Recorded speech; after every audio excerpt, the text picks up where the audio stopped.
Hello दोस्तों, मैं अभिषेक सिंह भदौरिया आपका स्वागत करता हूं अथेनियम एकेडमी की डिजिटल क्लासेस में। और हम लोग आज अपने सब्जेक्ट स्टार्ट करने वाले हैं, वो है हमारा बाल विकास और शिक्षा शास्त्र। ये टॉपिक में हम जो कंटिन्यू बढ़ रहे हैं वो हमारा टॉपिक है बुद्धि मापन। बुद्धि टॉपिक के अंदर हम लोगों ने पहले पढ़ा बुद्धि क्या होती है। सेकेंड लेक्चर में हम लोगों ने समझा बुद्धि के सिद्धांत किसने दिए। थर्ड में हमने ये समझा कि बुद्धि हमें शब्द किसने दिया। और फोर्थ लेक्चर में आज हम ये समझ रहे हैं कि बुद्धि मापन की पद्धतियाँ क्या क्या हैं और किन किन विद्वानों ने बुद्धि मापन के तरीके हमें बताए हैं और बुद्धि मापन किस तरीके से किया जाता है। इसके बाद में दूसरा हम बात करें, ये टॉपिक जो है हमारे वो सभी एग्जाम्स के लिए जितने भी टीचर एलिजिबिलिटी टेस्ट हैं, जैसे आपका MP टेट है, UP टेट है, CTET है, रीट है, सभी एग्जाम के लिए मोस्ट इंपॉर्टेंट टॉपिक है। चलो स्टार्ट करते हैं ज़्यादा समय बर्बाद न करते हुए। तो हमारा टॉपिक क्या है, हमने जो स्टार्ट कर रहे हैं आज, मैंने आपको पहले ही बता दिया कि हम लोग आज पढ़ेंगे बुद्धि मापन के बारे में। ठीक है, ये हमारा टॉपिक है आज का। ठीक है, तो इसके अंदर जैसे हम लोगों ने एक बात की थी, आपको मैंने पिछले वाले लेक्चर में बताया था कि हमारा ये बुद्धि जो शब्द है ये किसने दिया था, आपको बताया था मैंने, गिलफोर्ड ने। पढ़ चुके हैं हम लोग अच्छे तरीके से। ये शब्द सर्वप्रथम इनके द्वारा दिया गया था। अब ऐसे ही एक नया शब्द आपके सामने है और वो नया शब्द है कि ये बुद्धि मापन जो वर्ड है, ये बुद्धि मापन जो है, ये शब्द किसके द्वारा दिया गया। तो बुद्धि मापन शब्द जो आपका दिया गया, ये बुद्धि मापन के बारे में अगर हम लोग चर्चा करें तो ये शब्द हमें दिया गया था सर्वप्रथम, आपने नाम सुना होगा, एक RB केटल। RB केटल हमारे जो विद्वान हुए, इनके द्वारा ये शब्द दिया गया था। ठीक है, नियम अलग हैं, शब्द अलग हैं, सिद्धांत अलग हैं, हर एक चीज अलग अलग है। यहाँ वर्ड है कि अगर आपसे बोल दिया है कि बुद्धि मापन शब्द किसने दिया, तो आप आंसर तुरंत बताएंगे RB केटल। और इन्होंने 1890 में 1890 में हमें सर्वप्रथम इसके बारे में बताया था। ठीक है, तो RB केटल के द्वारा बुद्धि मापन शब्द दिया गया। बुद्धि शब्द ओनली किसके द्वारा दिया गया, गिलफोर्ड के द्वारा दिया गया। ठीक है, अब बात करते हैं जैसे कि बुद्धि मापन के लिए जो हमें कह सकते हैं सर्वप्रथम बुद्धि परीक्षण, सर्वप्रथम बुद्धि परीक्षण किसके द्वारा किया गया। सर्वप्रथम बुद्धि परीक्षण जो किया गया वो किया गया हमारे विद्वान जो हैं, उनका नाम था अल्फ्रेड बिने। ठीक है, इनका पूरा नाम ये है, अल्फ्रेड बिने। 1905 में सर्वप्रथम इनके द्वारा परीक्षण किया गया और ये परीक्षण हम ये कह सकते हैं कि सर्वमान्य हुआ, या अपन ये कह सकते हैं सर्वाधिक मान्य हुआ। ठीक है, सर्वाधिक मान्य नियम जो परीक्षण का था वो बुद्धि अल्फ्रेड बिने द्वारा किया गया था, सर्वप्रथम बुद्धि परीक्षण। ठीक है, और दूसरा हम बात करें कि सर्वप्रथम बुद्धि परीक्षण जो किया गया था, इन्होंने किया था क्योंकि इससे पहले परीक्षण किए गए थे, ऐसा नहीं कि विद्वानों के द्वारा इससे पहले परीक्षण नहीं किए गए हों। प्राचीन समय में अगर हम बात करें, चलो हम इससे पहले की बात करते हैं, तो प्राचीन समय में अगर बात की जाए तो प्राचीन समय में बुद्धि मापन का जो तर्क या आधार जो रहा वो था आपका शरीर संरचना। शरीर संरचना, इस आधार पर क्या किया गया था, इस आधार पर बुद्धि मापन किया गया था। लेकिन अल्फ्रेड बिने के द्वारा सर्वप्रथम क्या किया गया, इनका जो आधार था, यानी कि हमें कह सकते हैं अल्फ्रेड बिने का जो आधार था वो थी मानसिक आयु। तो मानसिक आयु के आधार पर या मानसिक आयु के तरीके से सर्वप्रथम किसने प्रयोग किया, अल्फ्रेड बिने ने किया। इसलिए अल्फ्रेड बिने जनक कहे गए बुद्धि परीक्षण के। अगर आपसे पूछे कि बुद्धि परीक्षण के जनक कौन है, बुद्धि परीक्षण के जनक कौन है, तो आप तुरंत आंसर बताएंगे कि अल्फ्रेड बिने। 1905 में इन्होंने सर्वप्रथम बुद्धि परीक्षण किया था मानसिक आयु के आधार पर। ठीक है, ये इन्होंने कब किया था, अगर आपसे कोई पूछ ले तो इन्होंने किया था 1908। ठीक है, 1908 में इनके द्वारा क्या किया गया था, परीक्षण किया गया था। इससे पहले देखो 1905 में सर्वप्रथम बुद्धि परीक्षण जो हम ये कह सकते हैं स्टार्टअप किसने किया, अल्फ्रेड बिने ने। 1908 में इन्होंने मानसिक आयु आधार पर इसका परीक्षण भी किया। ठीक है, और इन्होंने मानसिक आयु आधार, और इससे पहले भी परीक्षण में मैंने बताया तो शरीर संरचना के आधार पर था। इसको हम प्रॉपरली अभी समझेंगे। हम ये जरा समझ लें मानसिक आयु कैसे। जैसे मान लो कि आपसे बोल दिया जाए कि एक बालक की वास्तविक आयु 10 साल है, क्लियर, और वो 12 साल की भांति, 12 साल के एक लड़के के भांति व्यवहार करता है, तो उसकी मेंटल एज हो गई 12 साल। ठीक है। उसकी वास्तविक एज तो 10 साल है, बट उसकी मेंटल एज क्या है, 12 साल। क्यों? वो 12 साल के भांति लड़के की बराबर कोई भी चीज़ कैलकुलेशन करता है, या किसी भी चीज़ को याद रख सकता है, या किसी भी चीज़ में रिलेशन निकाल सकता है। क्लियर? हम यहाँ समझेंगे कि शरीर संरचना के आधार पर किस तरीके से एग्जाम्पल में ले लेते हैं। जैसे पहले ये कहा जाता था कि मोटे लोग अगर हैं तो उनमें बुद्धि ज़्यादा है, पतले लोग हैं तो उनमें बुद्धि कम है, ऐसा आधार माना जाता था। इस आधार को भी हम आगे लेके चलेंगे। पहले फटाफट यहाँ से कुछ मोस्ट इंपोर्टेंट क्वेश्चंस आपको मैं बताना चाह रहा हूँ कि पहला क्वेश्चन ये रहा आपका कि भाई सबसे पहले बुद्धि शब्द किसने दिया, पहला क्वेश्चन ये रहा आपका। दूसरा आपका बुद्धि मापन शब्द किसने दिया, यहाँ पर सेकंड क्वेश्चन आपका। थर्ड क्वेश्चन है कि सर्वप्रथम बुद्धि परीक्षण आपका किसने किया, ठीक है। फोर्थ क्वेश्चन ये बुद्धि परीक्षण के जनक किसे कहा जाता है। फिफ्थ क्वेश्चन ये मानसिक आयु के आधार पर सर्वप्रथम परीक्षण किसने किया और कब किया, ठीक है। और इससे पहले यानी कि विनय से पहले किस आधार पर, छठवां क्वेश्चन किस आधार पर मानसिक यानी कि बुद्धि परीक्षण किया जाता था, बुद्धि मापन किया जाता था। क्लियर? ये 6 क्वेश्चन आपकी सीट पर आप स्क्रीनशॉट ले सकते हैं, 6 क्वेश्चन अपने नोट डाउन कर सकते हैं। तो हम लोग आगे चलते हैं इसके बाद में, ठीक है। तो हमने जैसे कि बात की कि बुद्धि मापन के लिए हम लोगों ने बात की बुद्धि मापन की जो प्रणाली है वो स्टार्ट की गई किसके द्वारा, विनय के द्वारा, ठीक है। इसलिए इसके जनक कहे गए। इनका पूरा नाम है अल्फ्रेड विनय, ठीक है। अब इसके बाद में हम बात करते हैं कि अगर हमसे कोई बोले कि मापन की पद्धतियों को हम किस आधार पर बांट के डिस्ट्रीब्यूट करके पढ़ें, तो देखो हम लोग समझते हैं जरा। तो हम ये समझते हैं मापन के 3 आधार रखे गए, ठीक है। तीनों आधार हम लोग समझते हैं फटाफट से, ठीक है। 3 आधार में जनरली जैसे पहला आधार हम ले लें, दूसरा आधार ले लें और तीसरा आधार ले लें। तो पहला मध्य आधार है हमारा अल्फ्रेड विनय का, यानी कि हम विनय का काल कह सकते हैं या समय कह सकते हैं। और ये जो समय रहा तो मैंने बताया है कि 1905 में इन्होंने अपना सिद्धांत दिया और 1911 तक ये सर्वमान्य भी रहा, ठीक है। और विनय के काल के बाद ही हम बोल सकते हैं विनय के बाद का समय, ठीक है। विनय के बाद का समय यानी कि 1911 के बाद का समय, ठीक है। फिर इसके बाद में और इससे पहले का समय यानी कि विनय से पहले का समय, उस समय किस तरीके से बुद्धि मापी गई। मैंने क्या बोला कि मापन जो है मानसिक आधार पर विनय के समय प्रारंभ हुआ, लेकिन उससे पहले ही बुद्धि का मापन किया था। तो विनय से पहले यानी कि 1905 से पहले हम ये कह सकते हैं, सिंपल सी चीज, ठीक है। 1905 से पहले, तो 1905 से पहले क्या माना जाता था, क्या आधार था, विनय के समय में क्या आधार था बुद्धि मापन का, और विनय के बाद के समय में क्या आधार था। तो जैसे कि मैंने आपको अभी जस्ट इससे पहले ही मैंने बता दिया कि सबसे इंपॉर्टेंट विनय से पहले का जो आधार था वो था शरीर रचना, शरीर रचना ये आधार था, ठीक है ना। अब एक बात सोचने वाली बात है कि अगर किसी की अगर हम बॉडी को ले लें, मतलब एक एग्जांपल में अगर हम किसी की बॉडी को ले लें, जैसे एक अपन ने ये ले लिया, ठीक है, और एक हमने ये इस तरीके का पर्सन ले लिया। अब ये एक पतला है तो प्राचीन समय के अनुसार इसमें बुद्धि क्या हुई, कम हुई, ठीक है। और ये कैसा है, मोटा है, तो इसमें बुद्धि क्या हुई, ज़्यादा हुई प्राचीन समय के अनुसार। तो ये क्या सही तरीका है, नहीं। तो इसलिए ये कैसा तरीका बोला गया, ये बोला गया हम अगर बात करें तो क्योंकि साइमन विनय का जो मेंटल एज है वो साइंस तरीके से समझाता है, हमें वैज्ञानिक तरीके से समझाता है, इसलिए वैज्ञानिक काल भी कहा जाता है विनय के समय को। यहाँ हम एक उपनाम भी दे देते हैं, बुद्धि मापन का वैज्ञानिक काल किसे कहते हैं, तो आप तुरंत बता देंगे वैज्ञानिक समय किसे कहते हैं, विनय के काल को कहते हैं 1905 से 1911 को। तो इससे पहले वैज्ञानिक तरीका नहीं था, तो इसलिए इसे एक नाम और दिया जाता है कि भाई ये तरीका कैसा था, अवैज्ञानिक था। क्लियर, समझ में आया इतना सबको, ठीक है। चलो देखते हैं। तो मैंने कुछ एक समझाने की कोशिश की, प्राचीन समय में इस तरीके से लोग ये चीज मानते थे, ठीक है। अब हम आगे देखते हैं कि हमने क्या माना भाई, ठीक है। तो है ना,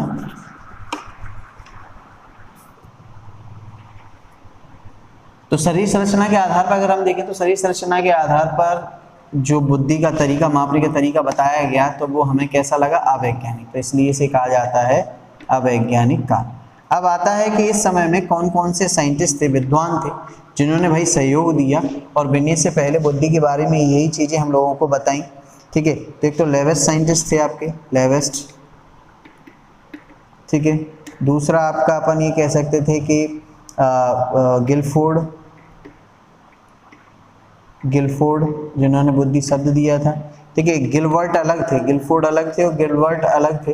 ठीक है, फिर इसके बाद में अपन ये बोल सकते हैं आपके कि कैटल, क्योंकि अभी मैंने बताया कि आरबी कैटल ने हमें कब 1905 से पहले क्या के बारे में बताया, बुद्धि मापन शब्द के बारे में बताया था। तो इन्होंने बुद्धि मापने के तरीके बताए। तो ये जो विद्वान हैं, इन विद्वानों ने क्या किया, हमें कह सकते हैं कि और भी कुछ विद्वान रहे होंगे। ठीक है, जैसे कि बेवर रहे। ठीक है, एक आपके गाल्टन विद्वान भी रहे। ठीक है ना, तो ये विद्वान रहे। इन्होंने बिने से पहले वैज्ञानिक तरीका नहीं अपनाया, अब उन्होंने वैज्ञानिक तरीके से बुद्धि का मापन किया और बताया कि शरीर रचना के आधार पर कुल मिला के, जो मैंने बताया पतला मोटा कम ज़्यादा बुद्धि। ठीक है, दूसरा आधार हम ले लेते हैं, बिने के काल के समय को ले लेते हैं। तो बिने के काल के समय में क्या किया गया, तो बिने के काल के समय में जो अपनाया गया तरीका वो मैंने बता ही दिया, जस्ट हम लोग एक्सप्लेन कर चुके हैं उस चीज़ को, तो यहाँ समझते हैं। तो बिने के काल के समय को वैज्ञानिक काल कहा जाता है, मैंने बताया प्रॉपरली, क्योंकि इन्होंने ये चीज़ें प्रॉपरली सिद्ध करके समझाई हमको। ठीक है, और इनका आधार जो था वो था आपका मानसिक आयु। ठीक है, और ये हमें इन्होंने कब दिया है, 1908 में। ये शब्द मानसिक आयु के आधार पर इन्होंने ये शब्द हमें 1908 में दिया गया था। 1905 में इन्होंने दिया था, तो इन्होंने 1908 में बताया कि मानसिक आयु के आधार पर ये शब्द का इन्होंने प्रयोग किया था। ठीक है ना, इसके बाद में 1911 के बाद 1911 के यानी कि 1911 के बाद बिने के समय के बाद में जो आधार था वो थी आपकी बुद्धि लब्धि,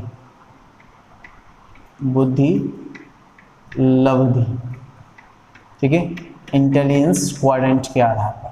ठीक है, अब इंटेलिजेंस क्वाड्रेंट क्या था, देखो इन्होंने मानसिक आयु दी थी, बुद्धि आयु बुद्धि लब्धि का प्रयोग नहीं किया था। मैं फिर आगे बहुत से लोग क्वेश्चन गड़बड़ कर देते हैं, मोस्ट इंपॉर्टेंट चीज अच्छे से समझना, फिर से एक बार समझा दे रहा हूँ मैं आपको यहाँ पे, और ध्यान से देखना कि अगर आपसे बोला जाए कि बुद्धि शब्द किसने दिया, सबसे पहले आपको अगर कोई आंसर ये दे, क्वेश्चन ये पूछे, तो आप आंसर मुझे तुरंत बताएंगे या किसी को भी बताएंगे, वो होगा आपका गिलफोर्ड। लेकिन अगर आपको यही एक वर्ड जुड़ जाए इसमें कि बुद्धि मापन शब्द आपको दिया आरबी कैटल ने।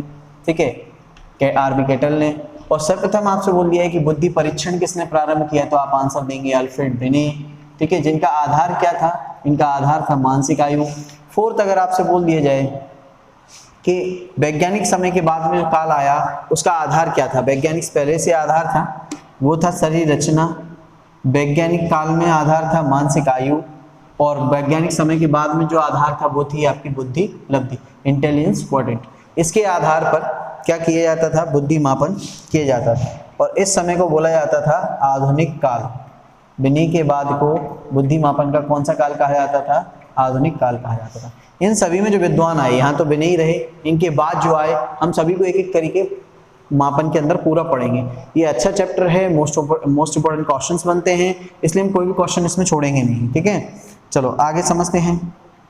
ठीक, तो अब बात करते हैं बुद्धि परीक्षण की। तो बुद्धि परीक्षण किसने प्रारंभ किया था, सबसे पहले तो आपको बता ही चुका हूं मैं, अल्फ्रेड बिने ने स्टार्ट किया था। तो अब हमारा पॉइंट है बुद्धि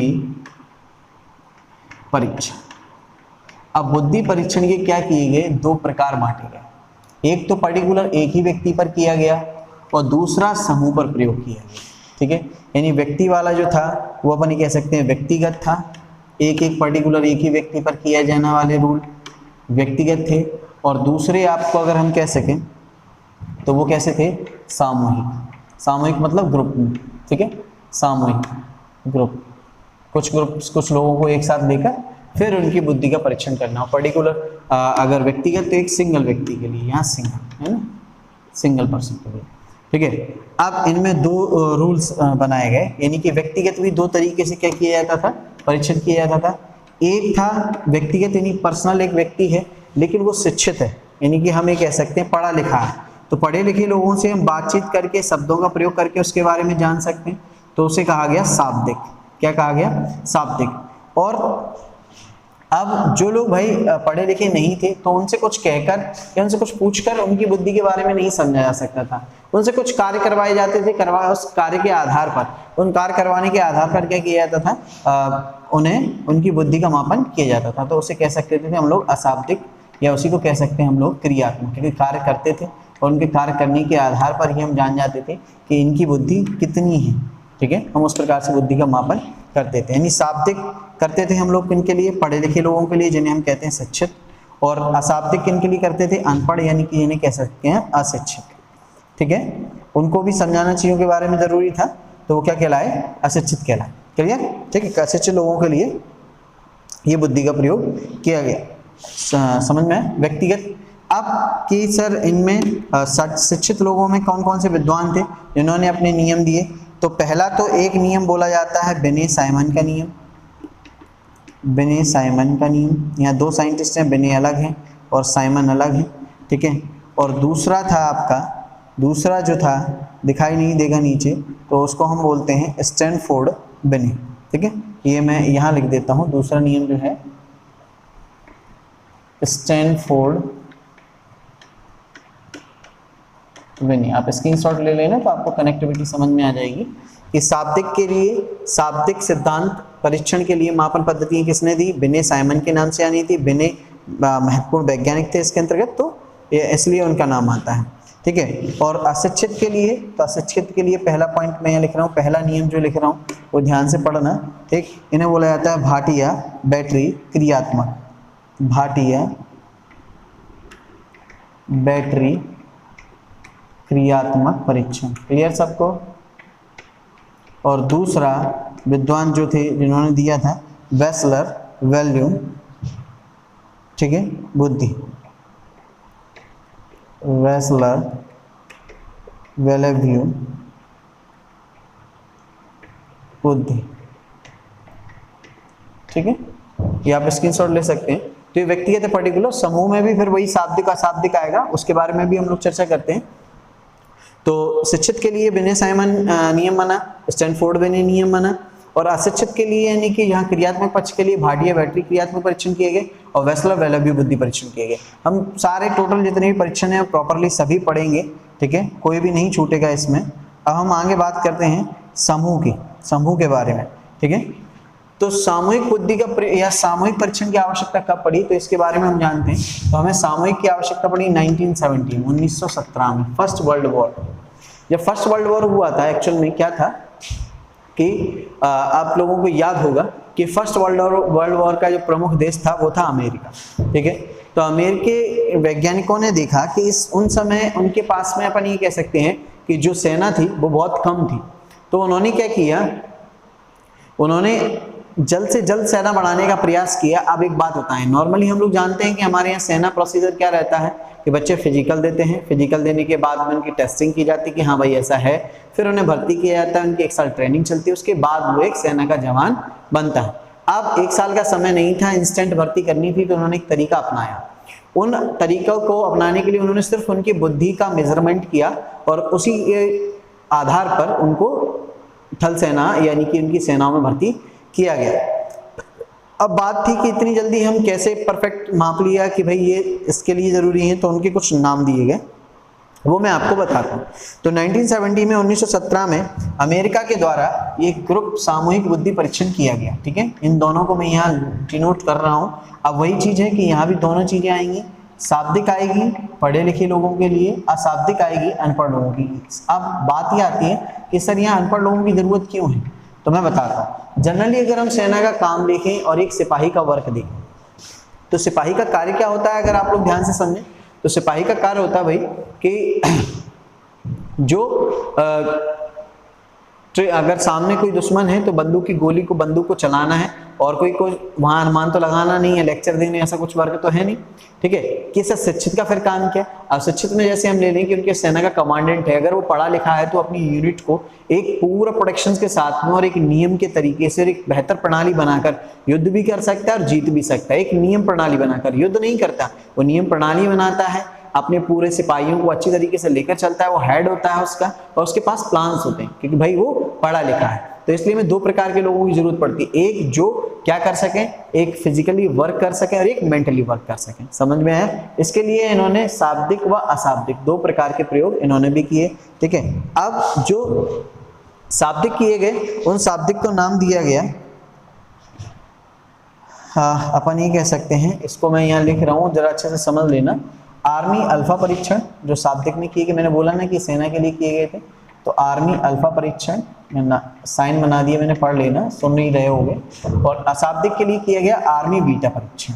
ठीक है, अब मैं बता देता हूँ कि कौन सा पढ़े लिखे लोगों के लिए किया गया आर्मी अल्फा परीक्षण और अनपढ़ लोगों के लिए किया गया आर्मी बीटा परीक्षण। तो आर्मी अल्फा परीक्षण में कौन अधिकारी, कर्नल, ठीक है, लेफ्टिनेंट, ये भर्ती किए गए।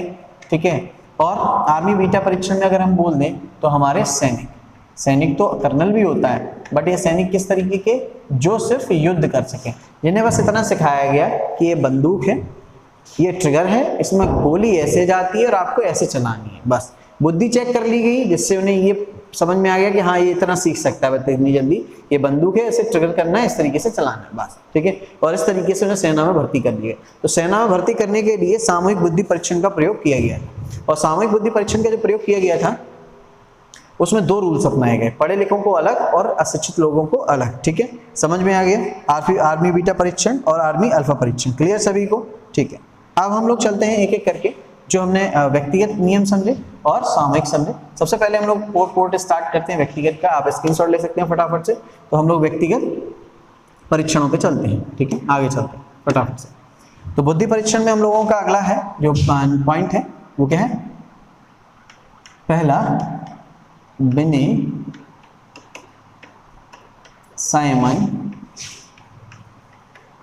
बुद्धि परीक्षण। अब देखो मैंने जैसे पहला नाम लिया, यहाँ ये इंपॉर्टेंट सी जो है वो विनय की है। एक्चुअल में क्या है, हाँ इनका पूरा नाम है अल्फ्रेड विनय। ठीक है, ये विद्वान ही है, अल्फ्रेड विनय ही है। ये क्या है कि ये भाई फ्रांस के पेरिस में थे। ठीक है, और इन्होंने इसमें अपना ज़्यादा योगदान दिया, और ये इनके मित्र थे, फ्रेंड्स थे, इनके फ्रेंड्स थे, किसके, अल्फ्रेड विनय के, साइमन। तो इसलिए उन्होंने भी थोड़ा उनकी हेल्प की, तो उनका नाम भी यहाँ जोड़ दिया गया। तो हम लोग पढ़ते हैं विनय साइमन। ठीक है, अब मैंने आपको बताया कि इसका आधार क्या था। तो पहला आधार इस नियम का था कि भाई यहाँ चेक की गई मानसिक आयु, मेंटल एज। मानसिक आयु किस प्रकार का, एक एग्जाम्पल ही बताया मैंने। जैसे मान लो एक लड़का 5 साल का है और वो 7 साल के बालक की भांति व्यवहार करता है, तो उसकी मेंटल एज हो गई, इसकी रियल यानी कि वास्तविक आयु हो गई उस बच्चे की 5 साल, ये उसकी रियल एज। ठीक है, यानी कालानुक्रम आयु, काल के अनुसार जितना टाइम हो चुका उतने साल का वो हो गया है आयु। और 7 ईयर्स है उसकी मेंटल एज, क्योंकि वो 7 वर्ष के बालक की भांति करता है। तो उसकी मानसिक आयु अगर उस 5 साल के बालक की बोली जाएगी, कितनी बोली जाएगी, 7 वर्ष बोली जाएगी, क्योंकि वो 7 वर्ष के बालक की भांति व्यवहार करता है। तो इनका आधार था मानसिक आयु। ठीक है, अब मैंने बताया कि फ्रांस में थे। एक्चुअल में हुआ क्या था कि पेरिस में एक स्कूल था। ठीक है, वो स्कूल नगर पालिका के द्वारा चलाया जाता था। एक बार वहाँ क्या हुआ कि सभी बच्चों का जो रिजल्ट था वो अनफॉर्चुनेटली बहुत ही गंदा रहा, या हम कह सकते हैं बहुत निम्न स्तर का रहा। तो वहाँ की नगर पालिका ने इनसे कहा कि आप इस रीज़न का पता लगाएं कि हमारे स्टूडेंट्स जो हैं वो क्यों फेल हो गए। तो इन्होंने उस समय एक बुद्धि परीक्षण का एक तरीका खोजा और बालकों की बुद्धि का परीक्षण किया। तो मैंने बताया इन्होंने कब किया था, 1905 में। एक्चुअल में क्या था, इन्होंने 30 क्वेश्चन बनाए, 30 प्रश्न बताए, और प्रत्येक बालक से क्या किया, 5-5 क्वेश्चंस जो थे वो पुटअप किए एवरी स्टूडेंट से, यानी प्रत्येक बालक से 5 क्वेश्चंस पूछे।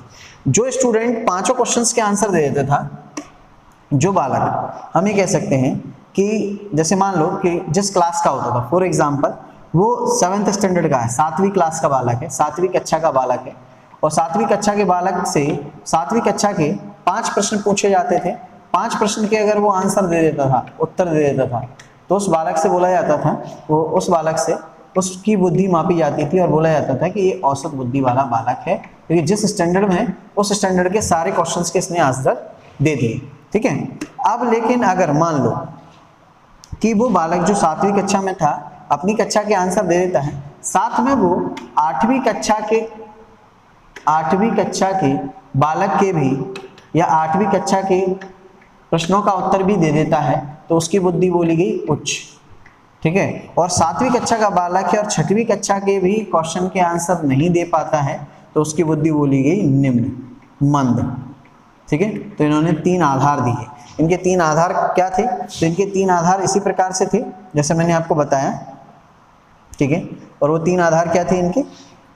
3 आधार उच्च, देखो मैं बता देता हूँ, उच्च, औसत और निम्न, यानी कि मंद। मैं यहाँ लिख देता हूँ, इनके 3 आधार थे, उच्च, औसत बुद्धि बालक और मंद बुद्धि बालक। क्लियर है सभी को? ठीक है, तो ये इन्होंने आधार दिए। और इन्होंने जो बालकों का स्टैंडर्ड लिया था तो कक्षा 8वीं तक ही लिया था। मतलब हम ये कह सकते हैं कि उम्र जो थी, चौथा पॉइंट जो है आपके इस नियम का, ये सारे पॉइंट इंपॉर्टेंट हैं आपके लिए। चौथा पॉइंट है फर्स्ट, सेकंड, थर्ड। ठीक है, इन्होंने कितने वर्ष के बालकों पर अध्ययन किया? तो आप बताएंगे 3 से 15 वर्ष के बालकों पर इन्होंने अध्ययन किया। ठीक है, दूसरा हम इसे ये भी कह सकते हैं कि ये सब बच्चे स्कूल में पढ़े लिखे बच्चे थे, तो इसलिए इस नियम को शाब्दिक नियम के नाम से भी जानते हैं। इन्होंने किसका प्रयोग किया? क्योंकि हम लोग शाब्दिक के अंतर ही तो लिखा था हम लोगों ने बिना साइमन बुद्धि परीक्षण। ठीक है, तो 5वां पॉइंट है कि भाई ये कैसा था? शाब्दिक था। क्लियर सभी को? ठीक है, तो मानसिक आयु पर आधारित था, शाब्दिक था। ठीक है, अब इसके बाद में आगे चलते हैं हम लोग नेक्स्ट। अब दूसरा है कि इस सिद्धांत में इन्होंने पर्टिकुलर सभी बच्चों को एक साथ ग्रुप में नहीं बिठाया था, व्यक्तिगत ही थे। तो हम लोग व्यक्तिगत के अंदर ही हमने नियम लिखा था। तो विनय साइमन का बुद्धि परीक्षण व्यक्तिगत था, शाब्दिक था। 6वां पॉइंट अगर आपसे लिखना चाहें तो ये भी लिख सकते हैं, व्यक्तिगत था, शाब्दिक था। ठीक है, 30 प्रश्न थे इसमें, 1905 में बनाया गया था, मेंटल एज पर आधारित था। 3 से 15 वर्ष के बालकों पर इन्होंने गणना की थी जो स्कूल से रिलेटेड थे, पढ़े लिखे थे। ठीक है, तो शाब्दिक शब्दों का प्रयोग इन्होंने किया। क्लियर सभी को ये सिद्धांत? स्क्रीनशॉट ले सकते हैं। नेक्स्ट हम लोग आगे अगले सिद्धांत पर चलते हैं। अगला सिद्धांत है हमारा दूसरा, और दूसरा सिद्धांत जो है हमारा बुद्धि मापन का। तो अब दूसरे सिद्धांत पे चलने से पहले दूसरा सिद्धांत हमारा स्टैनफोर्ड बिनी। तो दूसरे सिद्धांत से चलने से पहले हम लोग है ना कुछ एक सन की बात करते हैं, 1905 से 1911 की बात की। उसके बाद में एक थे, जैसे हम बात करें 1912 के टाइम ऑफ पीरियड की बात करते हैं। बुद्धि मापन में ये टाइम मोस्ट इंपोर्टेंट था, बुद्धि मापन, क्योंकि इस समय जो हम ये कह सकते हैं कि हमारे महत्वपूर्ण विद्वान का आना हुआ, जिनका पूरा नाम था विलियम स्टर्न। स्टर्न महोदय जिन्हें बोलते हैं, पूरा नाम है इनका विलियम स्टर्न। ठीक है, कभी कभी शॉर्ट फॉर्म में यहाँ आपको वी एंड स्टर्न लिखा मिलता है। ठीक है, विलियम स्टर्न। तो 1912 में एक्चुअल में क्या हुआ था, इन्होंने एक शब्द का प्रयोग किया था और वो मोस्ट इंपोर्टेंट है। और ये आगे आपके 4 क्वेश्चंस कंप्लीट हो चुके हैं। बुद्धि लब्धि शब्द का सर्वप्रथम प्रयोग किसने किया? बुद्धि लब्धि शब्द या बुद्धि लब्धि का, तो आप तुरंत बताएंगे कि स्टर्न महोदय ने। क्या आंसर बताएंगे? स्टर्न महोदय, ये लिख के आता है, स्टर्न महोदय ने सर्वप्रथम बुद्धि लब्धि का प्रयोग किया। ठीक है, बुद्धि लब्धि शब्द का प्रयोग किया। किसने किया? स्टर्न महोदय ने। क्लियर? 1912।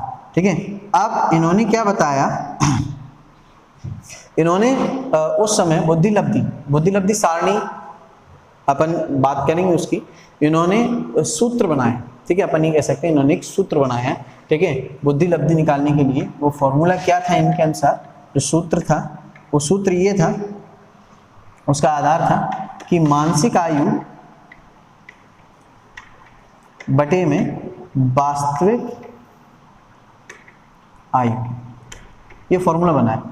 अब इसमें मल्टीप्लाई नहीं करेंगे 100 का, तभी तो बुद्धि लब्धि सारणी नहीं है। अभी अपने बात नहीं कि हमने बोला बुद्धि लब्धि शब्द किसने दिया? स्टर्न महोदय ने दिया। बुद्धि लब्धि की गणना सर्वप्रथम बुद्धि लब्धि सूत्र किसने दिया? आप बताएंगे विलियम स्टर्न ने दिया। मैंने बुद्धि लब्धि सारणी का भी कोई वर्ड यूज नहीं किया। बुद्धि शब्द फिर से रिवाइज करवाना, बुद्धि शब्द गिलफोर्ड ने दिया। बुद्धि मापन शब्द आरवी कैटल ने दिया। ठीक है, बुद्धि परीक्षण सर्वप्रथम अल्फ्रेड बिने ने किया। बुद्धि लब्धि शब्द स्टर्न महोदय ने दिया और बुद्धि लब्धि का सूत्र सर्वप्रथम स्टर्न महोदय ने ही दिया। ठीक है, अब इसलिए इन्हें क्या बोला जाता है? बुद्धि लब्धि सूत्र के जनक। किसको बोला जाता है? स्टर्न महोदय को बोला जाता है बुद्धि लब्धि सूत्र के जनक। किसको कहा जाता है अगर आप बताएंगे तो बुद्धि लब्धि सूत्र के जनक कहा जाता है विलियम स्टर्न को, स्टर्न महोदय को। क्लियर है सभी को यहाँ तक? ठीक है, चलो आगे देखते हैं हम लोग, नेक्स्ट अपने पॉइंट पे चलते हैं। अब जो हमारा अगला जो था, मैंने बताया कि हम जो 1912 में अब जो नियम है, तो बुद्धि, अब इसमें 100 का मल्टीप्लाई नहीं हुआ, अब अपना चलते हैं कि हम लोग है ना बात कर रहे थे दूसरा नियम अपने जो विनय का दिया गया था शाब्दिक परीक्षण में, उस पर चलते हैं। तो अब आता है 1916, और 1916 में जो हमारा दूसरा नियम था बुद्धि मापन का, बुद्धि मापन अपन लोग पढ़ रहे हैं, बुद्धि मापन में हम लोग पढ़ रहे हैं शाब्दिक विधियाँ। शाब्दिक विधियाँ पहली विधियाँ जो थी वो थी विनय साइमन के नाम से, और 1916 में दूसरी दी गई, वो नाम थी आपके स्टैनफोर्ड और विनय, ठीक है, इनके नाम से। अब क्या था कि इनके जो मित्र थे, यह हम कह सकते हैं टर्मन, ठीक है, उन्होंने क्या किया, इनकी सहायता की इस सिद्धांत को बनाने में, ठीक है। तो टर्मन ने क्या किया, अपन बात करते हैं, टर्मन ने इस विधि को, इस प्रयोग को स्टैनफोर्ड एंड विनय जिनका नाम लिया जाता है, टर्मन इनके मित्र थे, तो टर्मन ने सहायता की, तो इसलिए टर्मन ने 2 से 14 वर्ष के बालकों पर इस विधि का अध्ययन किया, और इस विधि में वही चीज़ें पढ़े लिखे लोगों के लिए तो शाब्दिक विधि होगी, ठीक है। अब इन्होंने क्या किया, अगर आपसे पूछ दिया जाए तो टर्मन का एक मोस्ट इंपोर्टेंट क्वेश्चन बनता है, अभी अपन ने पढ़ा, अभी आज स्टर्न महोदय पढ़ा, अब लोग पढ़ रहे हैं टर्मन एक्चुअल में क्या है, और ये ध्यान से समझना, ठीक है, क्योंकि टर्मन वही विद्वान हैं जिन्होंने, आपसे पूछ दिया जाएगा, बुद्धि लब्धि सूत्र का निरूपण किया, ठीक है, आंकिक निरूपण किया, बुद्धि लब्धि सूत्र का आंकिक निरूपण, बुद्धि लब्धि सूत्र अलग है, बुद्धि लब्धि सूत्र का आंकिक निरूपण, सूत्र का आंकिक निरूपण किसने किया, तो वो किया टर्मन ने। आंकिक निरूपण किसने किया, तो आप बताएंगे तुरंत, टर्मन ने किया।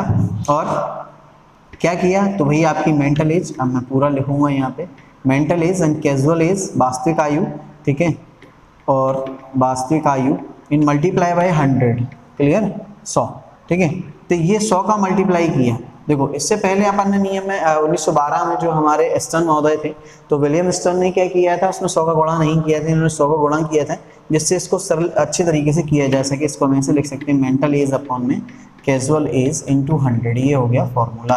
तो इसका अंकिक निरूपण हो गया, यानी अंकों में वैल्यू दे सकते थे। क्यों, एक्चुअल क्या था, mental age upon casual age में भाग देने पर चीजें काय में पहुंचती थी, पॉइंट में। यानी स्टर्न महोदय ने जो फॉर्मूला दिया था, हम जरा देखते हैं कैसे, कि मान लो एक बालक की मेंटल एज 10 साल है या 5 साल है, और उसकी वास्तविक एज है 10 साल उनके नियम के अनुसार, तो 5 एकम 5, 5 दूनी 10, 1.5।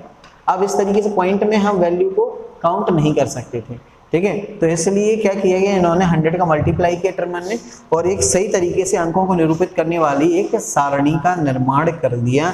तो अगर आपसे बोल दिया जाए बुद्धि लब्धि सारणी के जनक, तो आप तुरंत आंसर बता देंगे वहां पर टर्मन, ठीक है। अगर आपसे बोल दिया जाए, एक और क्वेश्चन से, एक और नाम से पूछ दिया जाए कि संप्रत्यय के जनक कौन है, मतलब प्रॉपरली करके, क्योंकि करके आप सिद्ध कर सकते हैं यहाँ, तो संप्रत्यय के जनक टर्मन को ही कहा जाता है, संप्रत्यय के जनक। ये मोस्ट इंपोर्टेंट क्वेश्चन हो गया आपके यहाँ से।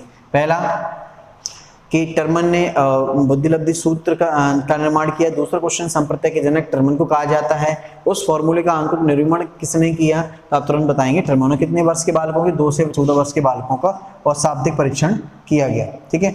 अब बात करते हैं कि इनके द्वारा जो बुद्धि लब्धि सारणी बनाई गई, तो बुद्धि लब्धि सारणी के जनक, एक क्वेश्चन और लिख देता हूं मैं यहीं पे, और आप लोग ध्यान से क्वेश्चन जरूर नोट डाउन कर लें।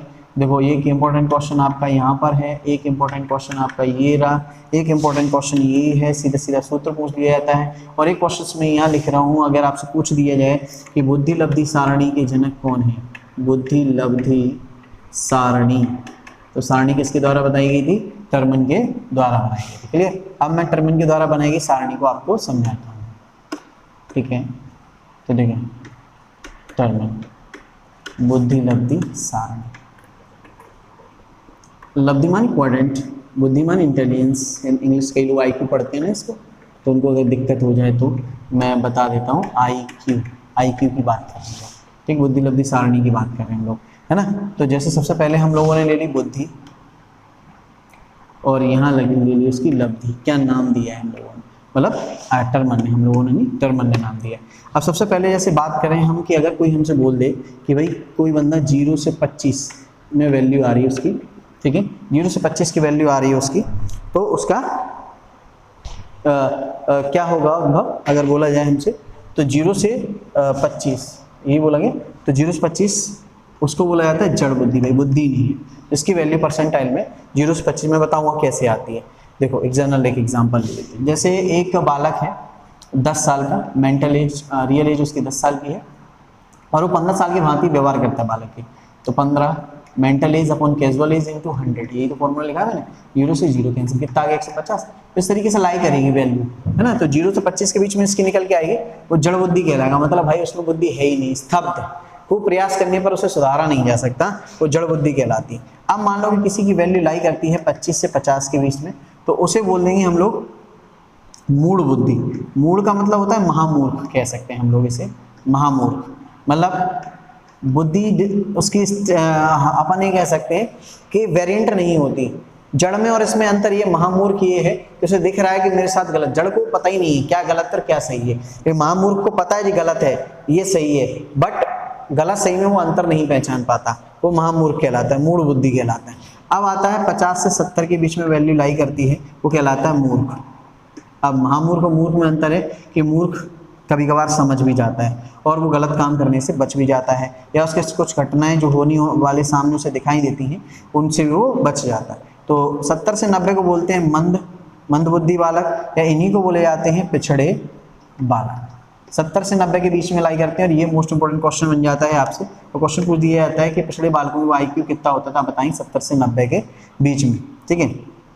अब इसके बाद में फिर हम औसत से सामान्य बालकों को कहाँ से कहाँ बुद्धि लाई करती है, औसत या जिसे हम कह देते हैं सामान्य, तो उसे इनके द्वारा माना गया 90 से 110 के बीच में जो भी बुद्धि वैल्यू आएगी वो सब क्या कहेंगे, सामान्य कहे जाएंगे, ठीक है। फिर एक वर्ड और आता है प्रखर या उच्च या तीव्र, ये तीनों नाम एक ही चीज़ के लिए यूज़ किए जाते हैं। तो 110 से 125 के बीच में इन्हें लाइव की वैल्यू, मतलब इनके बीच में डिफरेंशिएट करती है, वो 125 इनके बीच में आती, तो प्रखर या उच्च बुद्धि वाले कहलाते हैं, ठीक है। अब इसके बाद में आता है अगला, अगर आपने बोला जाए कि अति प्रखर, यहाँ ऊपर लिख रहा हूँ मैं, ध्यान देना, अति प्रखर वर्ड दे दिया जाए या अति उच्च दे दिया जाए या अति तीव्र दे दिया जाए, तो उनकी वैल्यू कहाँ से काम आनी आती है, 125 से 140 के बीच में, ठीक है। और प्रतिभाशाली लास्ट, प्रतिभाशाली 140 से ऊपर, ठीक है। तो ये बुद्धि लब्धि सारणी है, याद कर लेना, इससे कई सारे क्वेश्चंस बनते हैं, आप स्क्रीनशॉट ले सकते हो इसका फटाफट से, ठीक है। नोट डाउन कर लें इतना, ठीक है, फटाफट से नोट करें या स्क्रीनशॉट ले लें इसका फटाफट से।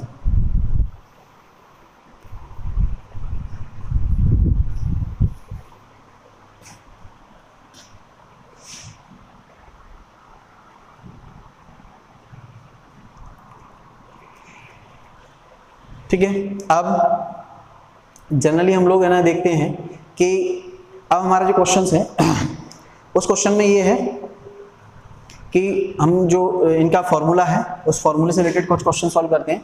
मेंटल एज अपॉन में कैजुअल एज इनटू 100, या हिंदी में इनको बोलते हैं हम लोग मानसिक आयु बटे में वास्तविक आयु या इनटू 100। वास्तविक आयु की जगह पे कई जगह पे आपको लिखा मिलेगा कालानुक्रम आयु, ये भी रियल एज जैसे हम बोलते हैं, ये ठीक है ना।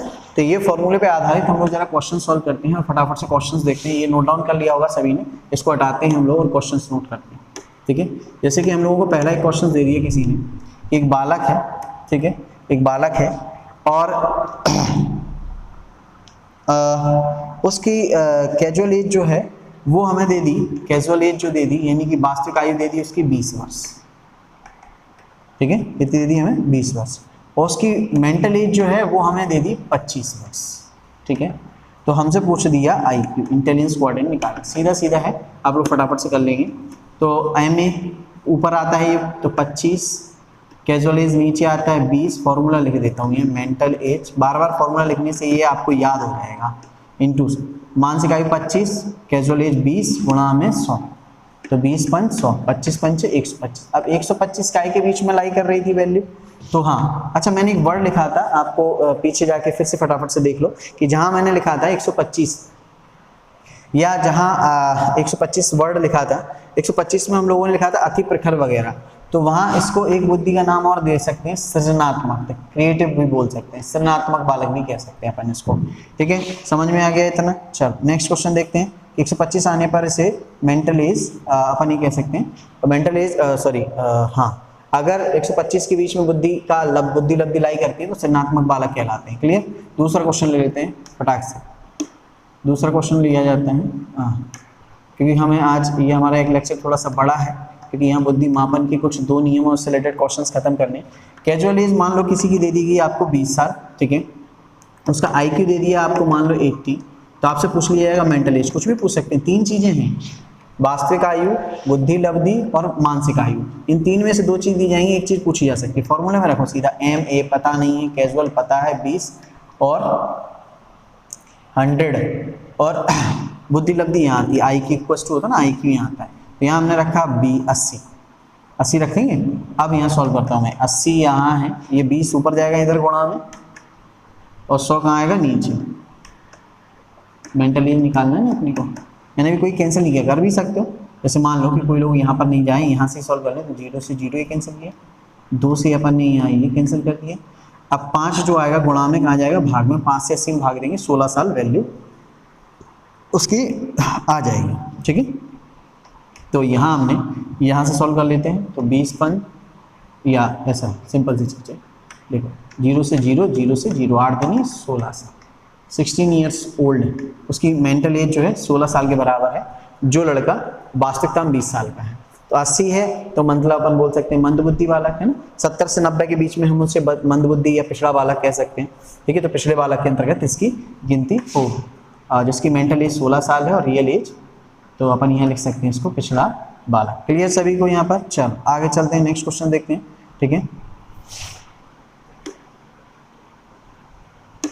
अब क्वेश्चन हमारा ये है कि एक बालक जो है उसकी जो कैजुअल एज हमें जो बताएगी वो है उसकी 10 साल, और एक कैजुअल एज वाला है 12 साल वाला बालक, ठीक है। दोनों क्या करते हैं, 90 अंक लेके आते हैं, 90 अंक लेके आते हैं।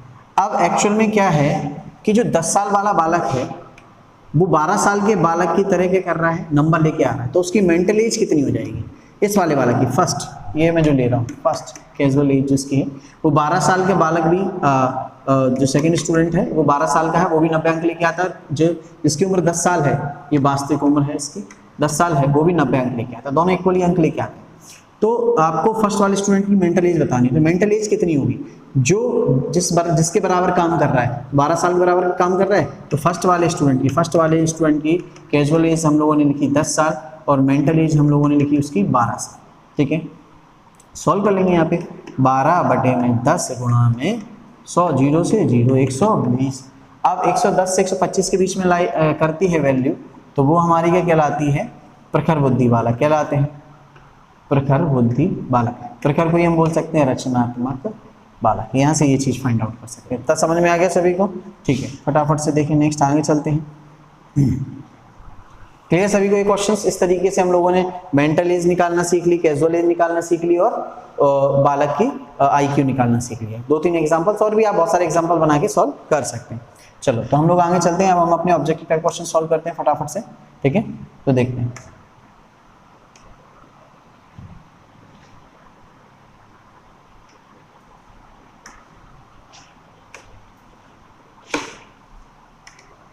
देखिए वही अपने 15 क्वेश्चंस और आपको प्रॉपर्ली दिखाई दे रहे होंगे। देखें फटाफट से, कोई दिक्कत हो रही है, प्रॉब्लम हो रही है तो बताएं फटाफट से, तो हम इनमें चीज़ों में थोड़ा थोड़ा सुधार करेंगे हर चीज़ में। चलो अब हमारे जो क्वेश्चंस हैं हमने जो पढ़ा उसी के आधार पर हैं।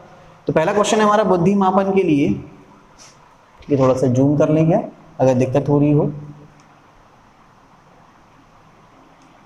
ठीक है, दिखाई दे रहा है प्रॉपर। तो बुद्धि मापन, तो बुद्धि लब्धि का सूत्र होता है, बुद्धि लब्धि का सूत्र आपको बताना है। अभी जस्ट मैंने बताया, एक सिंपल तरीके से आप लोगों को बताया, फिर से भी आप अगर नहीं आपको समझ में आए तो आप यहाँ ये देख सकते हो, ठीक है। देखो मैंने क्या बताया था आपको, यानी कि यहीं लिख देता हूँ, मेंटल एज, इसका कलर थोड़ा सा यहाँ देखते हैं।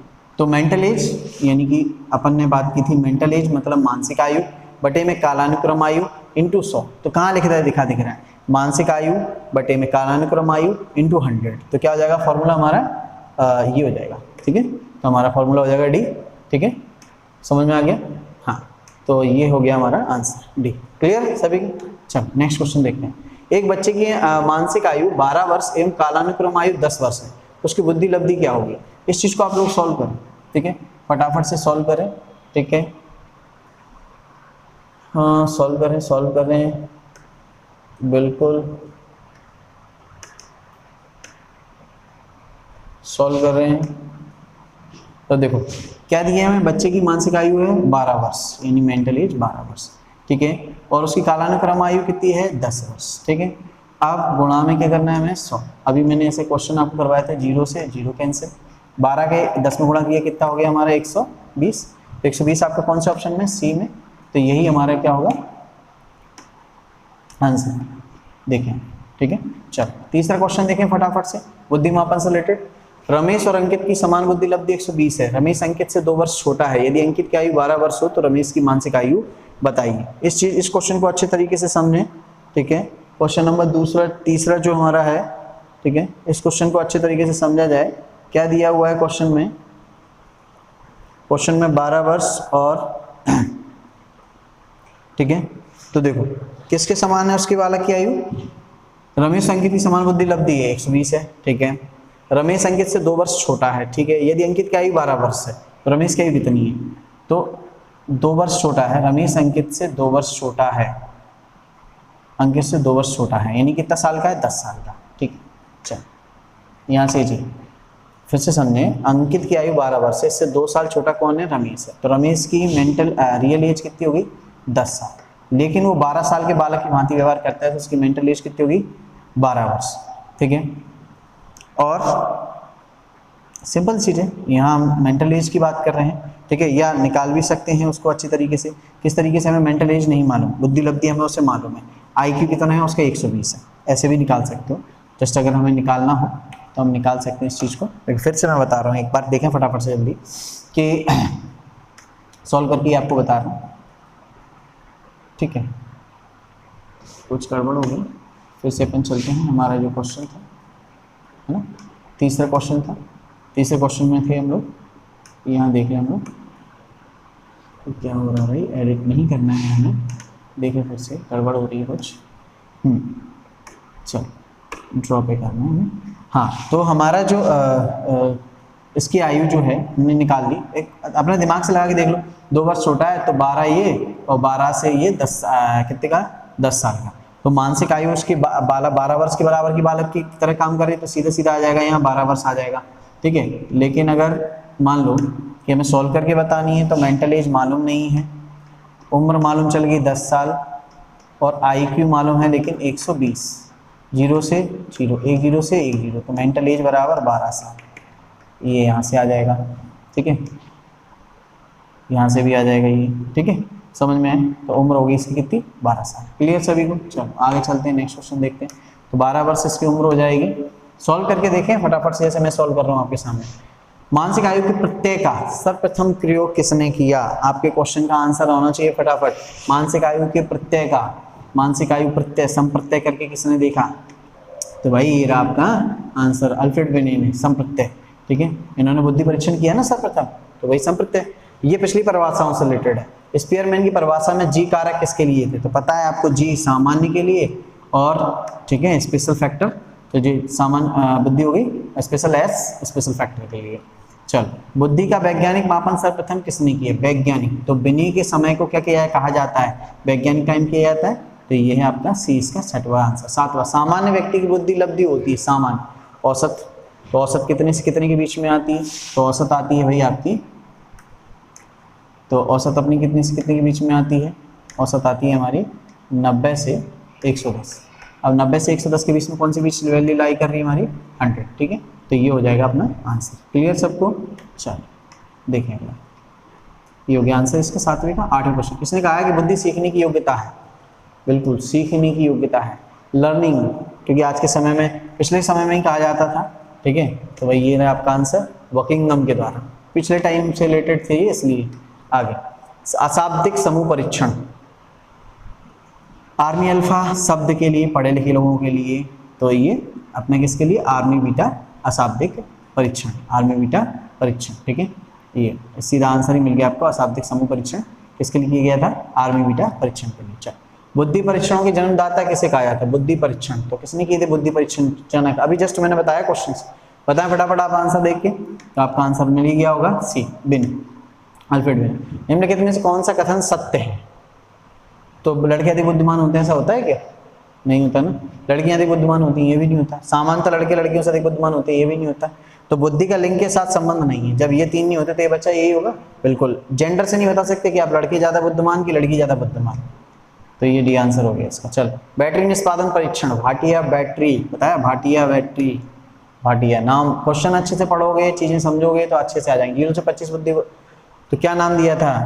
जड़, ठीक है। 0 से 25 लब्धि को। बुद्धि के क्रियात्मक परीक्षण उपयोगी है, क्रियात्मक की बात की गई, तो सीधा आपका क्या आ गया? ये अपन ही कह सकते हैं आंसर आ गया, ठीक है। क्वेश्चन देखते हैं 40 नंबर का। तो बुद्धि के क्रियात्मक परीक्षण के लिए क्या है? बुद्धि के क्रियात्मक परीक्षण बालकों के लिए, गूंगे बहरों के लिए और निरीक्षणों के लिए, सभी के लिए, ठीक है। बालकों के लिए क्योंकि वो उनके लिए हैं जो अशिक्षित हैं, तो दिखाई नहीं दे रहा, बहरे निरीक्षण है, बालकों के लिए तो हैंगी, उनको पढ़े लिखे भी कर सकते हैं कार्य। कक्षा 8 के बच्चों के औसत IQ कितना होता है? कक्षा 8 के बच्चे का, सभी के औसत IQ 90 से 100 के बीच में लाई, 110 के बीच में लाई करते हैं, तो इसका 100 होगा। तो स्पेशली ये कंफ्यूजन के लिए दे दिया आपको। आई होप इतना समझ में आया होगा आपको। तो यहाँ हमने कुछ एक दो टॉपिक अपने दो जो नियम थे वो कंप्लीट किए, यानी कि विनय साइमन का नियम और स्टैनफोर्ड एंड बेनी का नियम, जहाँ टर्मन ने क्या दिया था? IQ जो सीरीज थी यानी बुद्धि लब्धि सारणी के बारे में बताया था। क्लियर यहाँ तक सभी को? किसी परेशानी? तो मिलते हैं हम लोग नेक्स्ट क्लास में, ठीक है, अगले कुछ क्वेश्चनों के साथ और अगले टॉपिक बुद्धि के साथ में।